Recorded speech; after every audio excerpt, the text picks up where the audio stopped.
Hello नमस्ते साथीहरू, म ज्याउल र स्वागत छ तपाईहरुलाई मेरो युट्युब च्यानलमा।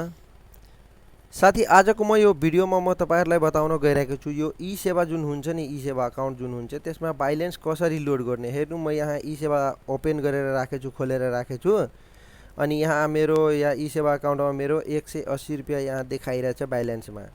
त्यसमा अझै बैलेन्स मलाई हाल्नु छ भने म यसमा कसरी बैलेन्स हाल्ने। तो साथीहरू यदि तपाईहरुले मेरो च्यानललाई सब्स्क्राइब गर्नु भएको छैन भने मेरो च्यानललाई सब्स्क्राइब गरिदिनु अनि बेल आइकनलाई पनि दबाइदिनु कि म कुनै भिडियो अपलोड गरौँ भने तपाईहरुलाई यसको नोटिफिकेसन जान्छ। ल त साथी म कसरी अपलोड गर्छ अब म भिडियोको तर्फ म गइरहेछु।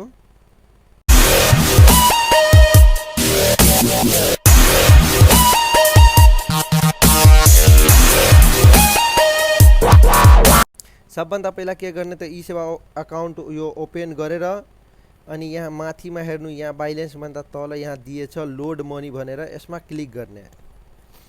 त्यसपछि यहाँ चुज गर्नुपर्छ कि कसरी यसमा बैलेन्स हाल्ने, कसरी मोबाइल बैंकिङबाट हाल्ने कि इन्टरनेट बैंकिङबाट हाल्ने कि एटीएम कार्डले हाल्ने कि ई सेवाको काउन्टरमा क्यास पोइन्टबाट हाल्ने कि काउन्टरमा गएर हाल्ने। त म यहाँ तपाईहरुलाई मोबाइल बैंकिङबाट म देखाउन गइरहेको छु आफ्नो मोबाइल बैंकिङले आफ्नो अकाउन्टबाट कसरी हाल्ने। त म मोबाइल बैंकिङ यहाँ चुज गरिहाल्छु। त्यसपछि यहाँ चुज गर्नुपर्छ कि तपाईको कुन बैंकमा तपाईको खाता छ, कुन बैंकको खातामा तपाईले आफ्नो मोबाइल बैंकिङ चलाउनु भइरहेको छ। म यहाँ सिद्धार्थ बैंकबाट म हालिहाल्छु। हेर्नु सिद्धार्थ बैंकको यहाँ ओपन गरिहाले अनि यहाँ कति पैसा हाल्नु छ, कति बैलेन्स यसमा लोड गर्न चाहनुहुन्छ त्यति यहाँ सेलेक्ट गर्ने, नत्र यहाँ टाइप गरे पनि हुन्छ। जस्तै म यहाँ 5000 हालिरहेछु, 5000 मलाई हाल्नु छ। अनि पर्पस के को लागि यो पैसा चाहियो भने युटिलिटिज यो हालिदिनु केही छैन, त्यसमा आफ्नो केही त्यो पर्दैन कि त्यति इम्पोर्टेन्ट छैन, कुनै तर चुज गर्नुपर्छ कि यो हैन। त्यसपछि यहाँ हालिदिनु सेल्फ युज, नत्र आफ्नै कुनै रिमार्कमा केही हालिदिनु के। त्यसपछि लोड फन्टमा यहाँ तल क्लिक गर्ने। त यो सिद्धार्थ बैंकको मोबाइल बैंकिङको एउटा पेज खोल्छ यहाँ। त्यसमा हेर्नु यहाँ खुलिसक्यो अनि यहाँ आफ्नो माथिमा आफ्नो मोबाइल नम्बर अनि यहाँ मोबाइल बैंकिङको पासवर्ड जुन हुन्छ त्यो हाल्नुपर्छ। त म यहाँ आफ्नो मोबाइल नम्बर हालिहाल्छु अनि यहाँ तलमा त्यसको पासवर्ड हाल्नुपर्छ। मोबाइल बैंकिङको जुन पासवर्ड हुन्छ नि त्यो पासवर्ड हाल्नुपर्छ। त त्यो पनि म यहाँ हालिहाल्छु, तपाईहरुलाई पनि यो हाल्नै पर्छ।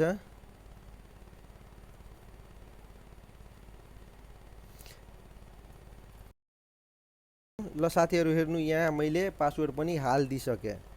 त्यसपछि यहाँ लगइनमा क्लिक गर्ने।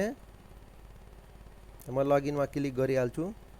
हेर्नु यहाँ मेरो लगइन भइसक्यो। यहाँ मेरो ओटीपी आयो मेरो मोबाइलमा कि जुन ओटीपी हालेन भने हामी लगइन गर्न पाउँदैनौँ के। त यहाँ ओटीपी आयो, यो ओटीपी हामी के गर्ने त्यसमा एन्ट्री गर्नुपर्छ के, त्यसपछि मात्र यसमा लगइन हुन्छ।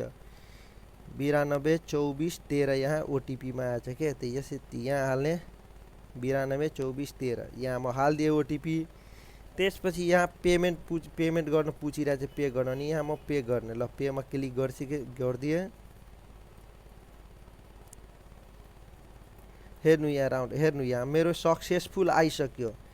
डियर ज्याउल RS500 has been successfully added to your eSewa wallet. ई सेवा वालेटमा मेरो यो बैंकबाट मेरो अलरेडी यहाँ मैले यो एड गरिसकेँ, सक्सेसफुल भइसक्यो। अब चेक गर्ने साथीहरु मेरो वास्तवमा मेरो ई सेवा अकाउन्टमा मेरो बैलेन्स आयो कि आएन।